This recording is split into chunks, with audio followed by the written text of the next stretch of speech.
Well, this is Hominu 23 here, and I'm just going to show you my collection of handheld weapons and give you a little description on each of these and where I got them and what they are.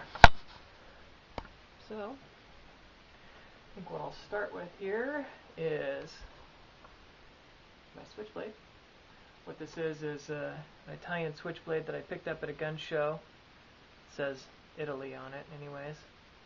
Who knows if that really means that it is, but it's got a staghorn, which the guy that I bought it from said is endangered and you can't get staghorn items anymore, which I think is false, because since that time I have seen hundreds and hundreds and hundreds of knives even being produced right now that have staghorn handles on them. And this is just your classic switchblade, classic release. I've never really carried this, I just more bought it as a novelty. I've also got this Cricket CRKT knife.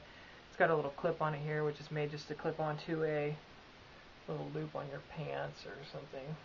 And I used to carry this a lot. It folds out and it had a super sharp blade on it, but at some point both of these screws fell out of it, causing the belt loop to fold out. So this hasn't actually been used in over a year. I'd have to say that this is probably my most disappointing knife that I've ever had. It's engineered by p.e.c.k, P.e.c.k. And this is my cold steel Bowie knife. It has a 13.5-inch blade, I believe. When I bought it, it came with this black paint on the edge as well. It was just crap. It wasn't sharp at all. Would have been horrible to try to use. What I did is I got a buffer and buffed that paint off of that edge, and I started trying to put a good edge on it, but the blade is just too long to be able to use a diamond sharpener with or any kind of a steel, so this is kind of in limbo right now. I haven't got a decent edge on it, nor have I used it. I am planning on taking it out and putting it into use here soon when we go on our cold weather camping excursion. I'm a pretty big cold steel fan. I've also got the Cold Steel Trailmaster, which is made in China. It's a 1095 steel with a pretty wide back here. I bought this mainly for using to split wood out in the cold weather to make a fire and chop trees off or chop the limbs off of trees to make shelters, and this should be pretty fun. As you can see, it's brand new and I haven't used it yet. I got this on eBay for about $60. I did want to get a Cold Steel Recon Scout as well, and it's kind of a impulse decision to go and find one of these, so I went to a gun show, and the only one that I was able to find was $165. And I thought, well, that doesn't make any sense because this is a $70 knife on eBay. So I got to talking to the guy about it, and he told me that it is one of the last ones made in the USA, which I don't know if that's going to come off on the camera or not, but there it is, made in the USA. So I actually was able to talk them down to $140, and the downside to the one that was made in the USA is it came in a leather sheath, which in a blade that's not rust-proof is not a very good idea. He also had a San Mai Recon Scout, and he did let me take his San Mai sheath, which is made out of nylon. Not as cool as the Recon Scout sheath that you get with the ones that you have now, but at some point in the future I'll probably try to pick up a Recon Scout sheath. This is a buck knife that my dad got me. It's just a deer knife, and I haven't used it much. I did have the guy at the gun show put a professional edge on it, and it is just razor sharp. And this is more just a cool knife because my dad bought it for me. The only thing I've ever really used it for is to cut vegetables, but planning on changing that as well on my cold weather camping excursion. This is a Spyderco. There's actually an interesting story behind this knife.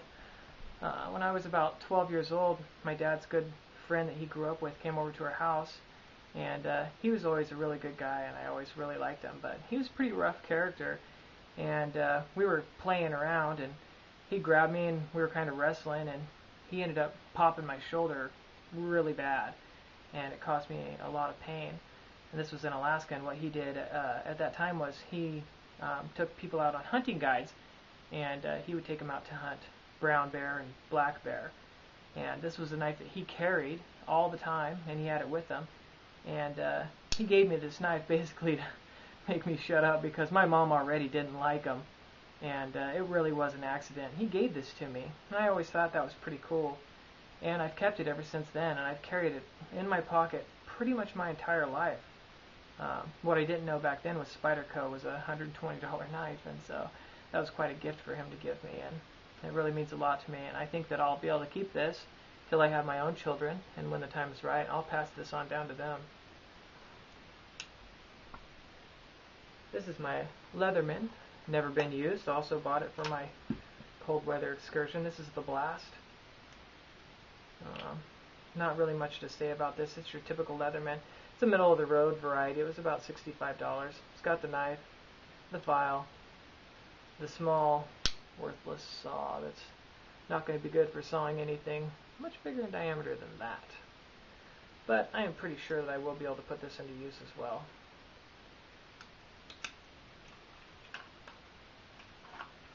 Just because this is all kind of in the theme of hand weapons, I've also got my handgun collection here. This is a .32 caliber Derringer.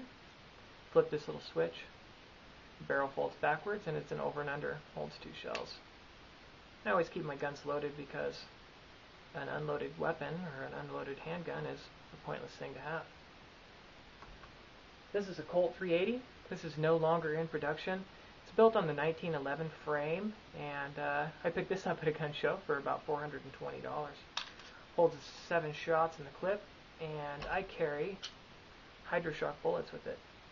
I don't know if the camera's going to pick that up, but they're made to basically completely come apart on impact. This is a small caliber weapon, and it doesn't pack much punch, but when you put a Hydroshock bullet into it, it makes it a whole different weapon.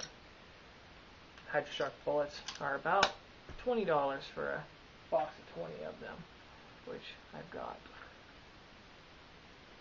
This is a recent purchase of mine. This is a Walther P22.